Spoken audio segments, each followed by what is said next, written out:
ஆ ஆ, என்ன ஒரு மாதிரி பல்லு வலிக்கிற மாதிரி இருக்கு. மா நான் எழுதுறது அப்படியே காப்பி பண்ணிட்டே வாங்க, அப்புறம் நான் இந்த ரோவை அழிச்சிருவேன். இவ இன்னும் எவ்வளோ எழுதி போட போறான்னு தெரியலையே. ஆ பல்லு வச்சுக்கிச்சோ. எல்லாரும் நோட் பண்றீங்களா? ஆ எழுதி எழுதி கை தாண்டா வலிக்குது. கையோட வந்துச்சா? டே யுகேஷ், என்னடா? டே யுகேஷ், இங்க பாருடா, பல்லு கையோட வந்துச்சுடா. ஐயோ, என்ன ரத்தம் ஏதாவது வருதா?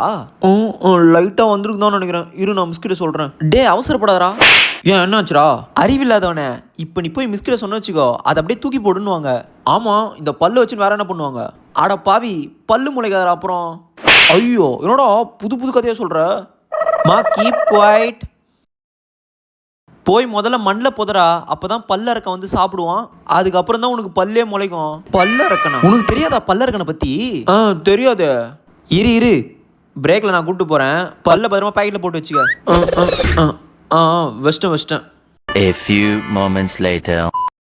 பிடி சரக்கு தெரியாம ஒரு வழியாக கிரவுண்டுக்கு வந்துட்டோம். டே முருகா, சூரியனுக்கு தெரியாம பல்லுறா. வெயிலுக்கு போடாம இருக்கணுமா? சரி சரி. இரு நான் பள்ளம் தோன்றேன்.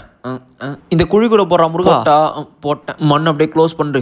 பண்ணிட்டேன். எனக்கு தெரிஞ்சு 2 நாள்ல பல்ல இருக்க வந்து உன் பல்ல சாப்பிடுவான். 2 நாள்லயா? அப்புறம் 1 மாசத்துல உனக்கு ஒரு பல்லு முளைக்கும்டா.